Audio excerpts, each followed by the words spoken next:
Michelle D. at Samantha Panlilio na napak ng driver ni Miss Rian Ramos. Oh my God! Ano itong nangyayari sa mundo?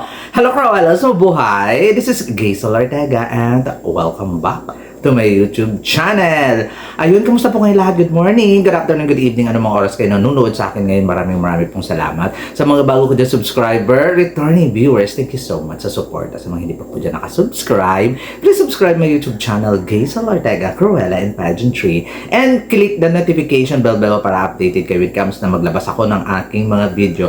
Ayun na nga, ang latest chika sa mundo ng pageantry. Nakakaloka yung news.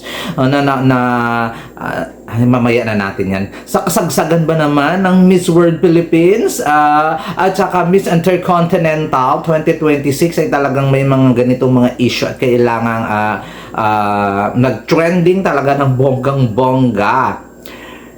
Nagreklamo ang driver ni Miss Rian Ramos na binugbog, sinapak, kinulong, siya ni Michelle D at saka yung mga bodyguard ni Michelle D at saka ni si Rian Ramos, nakakaloka.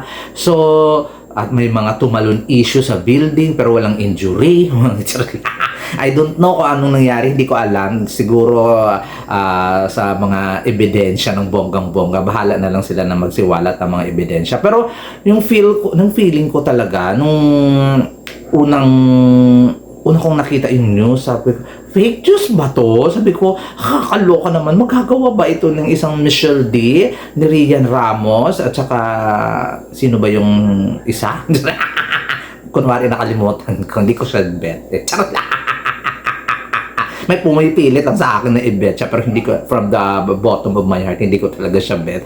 So, ayun na nga.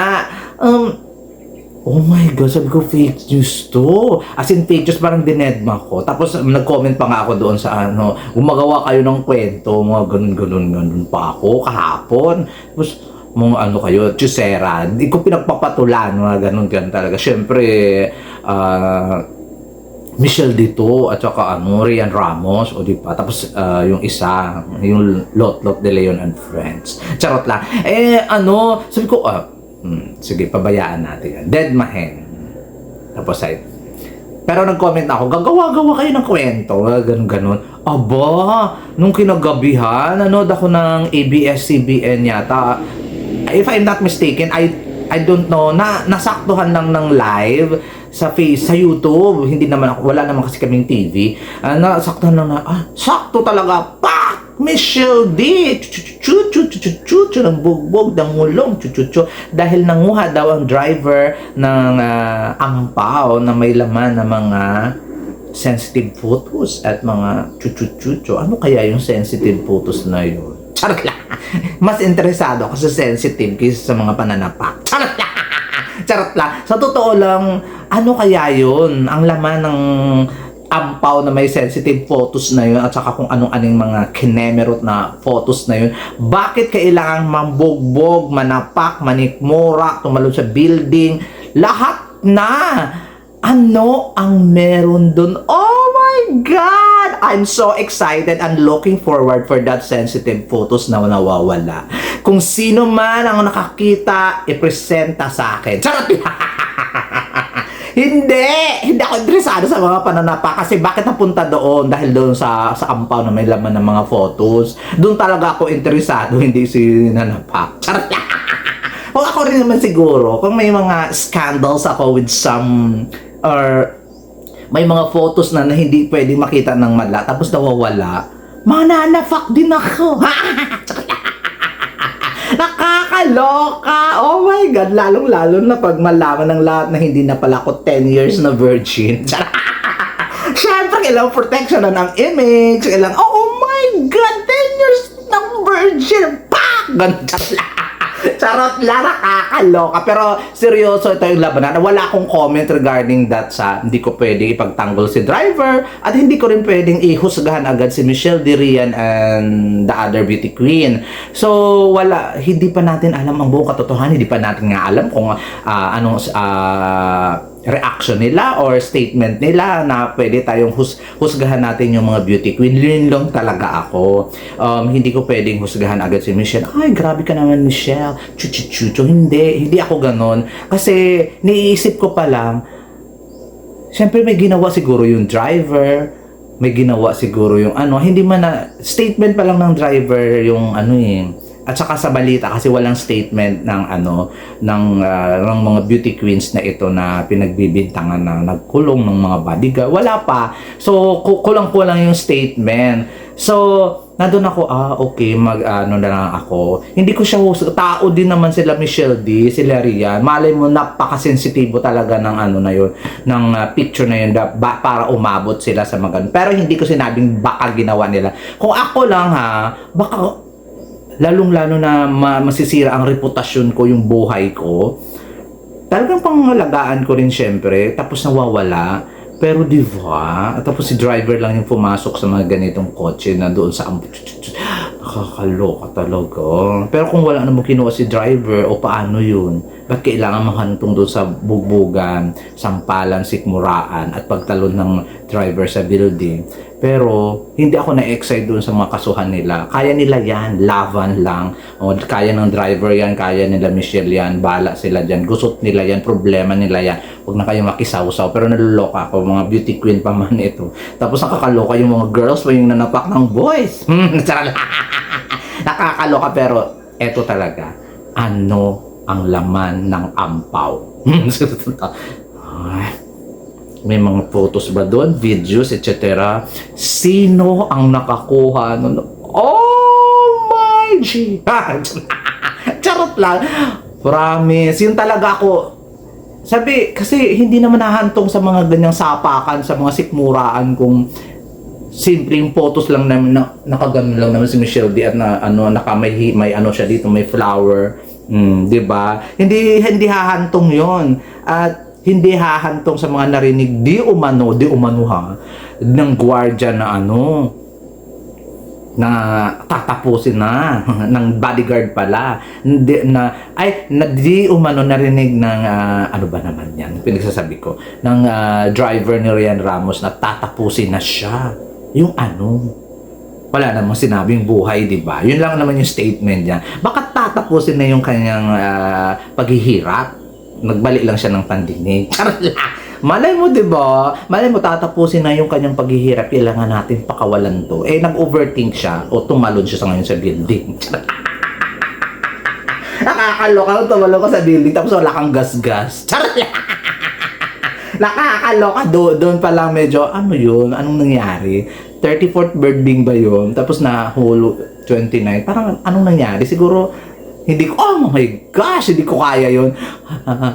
Yung tapos sa 29th floor siya kumapit, whatsoever. Basta tingnan na natin yung buong yung kwento sa baybaya dati ng bonggang-boga kung ano nga ba ito. At bakit nahantong sa pananamak issue di umano, napak ng sikmura, whatsoever, nanampal, o diba, at siya pa kapag detain sa kanya doon sa condo ng beauty queen at saka ni Rian Ramos at saka Chuyo. Yun yung yung kailangan nating malaman at kung gusto ko talaga marinig yung statement din talaga para fair lang ang labanan. Hindi husgahan ko agad si Michelle or husgahan ko agad yung driver na gawa-gawa ng kwento or husgahan agad si Michelle. Ay, ang sama mo, bakit ka nanapak? Chuchuchu. Walang ganun, be. For sure may behind the scene at hindi pwede isiwalat na mga rason, lalong-lalo na doon sa ampaw. Ano ang laman? Oh my God! Nandun ba ako? Kasama ba ako sa picture kaya pinoprotektahan nila ako? Charot lang, pinangera lang talaga. Nandun ba ang biodata? Nakakaloka. Nandun ba ang application form ni Michelle D na lumaban uli sa Miss Grand International All-Star? Or nandun yung application form ni Samantha Pandillo na kailangang lalaban siya sa Miss Grand International All-Star? Kasi ligwak ganun siya doon. Nasabi na ako. Kung yun lang naman, at madama ng madla na sasali pala si Samantha at saka si Michelle D sa Miss Grand International All-Star, tulala, walang maisip. Ayoko magsalita talaga. Nakakaloka. Nakakaloka. So, ayun na nga. Kayo guys, ito lang ang payo ko sa inyo. Huwag ninyong husgahan muna si Michelle D. Hindi pa siya nakapagbigay ng statement. Huwag kayo magpapaniwala muna sa mga bagay-bagay. Although mayroong nangyayaring ganyang eksena, so kailangan natin yung both side ay malaman natin yung yung argumento ni Michelle D, Rian Ramos at saka ni Samantha Panlilio at saka yung dalawang bodyguard na ng bugbog ni Michelle D. At alam na natin yung argumento naman ng driver na siniwalat niya na ang mga eksena, mga ganyan-ganyan. So, hindi pa natin narinig kasi yung both side. Hindi pwedeng husgahan natin si driver, husgahan natin si Michelle D, si Rian Ramos, and isang beauty queen. So, no, I'm not hindi ko yan. Kaya yung mga masasabi ko lang, ano kaya? Yun talaga yung nasa isip ko, ano kayang nasa ampaw na yun? Yun talaga ako interesado, wala akong pakialam sa mga bugbog at mga tumalon sa building. As in, hindi ko wala talaga, Keber, ang problema ninyo yan, buhay ninyo yan, ayusin ninyo yan, wala akong kinalaman. Doon tayo makialam, ano kayong naman nun? Ba't kailangan humantong doon? Diba? So, there you go guys, maraming salamat. Huwag muna nating husgahan yung mga bagay-bagay na wala pa tayong concrete evidence at bahala na ang mga husgado ang humusga sa kanila dahil hindi naman tayo husgado. Hindi tayo ang judge. In English. Nakakaloka. Ayan na. Huwag ninyong kakawawa naman kasi yung si Michelle D. Tapos grabe naman kayo makapag-emote. Pero kina-report lang sa TV hinusgahan na ninyo yung tao na tipo naman siya nakapagbigay ng statement. Malay mo, diba? Hindi natin alam talaga ang mga pangyayari. Kailangan nating malaman ang side by side ng bawat issue bago natin husgahan. Pero nandun tayo nag-speculate, pero hindi nga ako interesado doon sa pambubugbog. Interesado ako doon sa nawawala. Nakita ka kaya? Oh my gosh, this is it. At sino kaya nakakita? Yun talaga ang exciting. Abangan natin yan sa mga susunod kong vlog. There you go. This is with Gazel Ortega, ang harot-harot. Paalam! Paalam!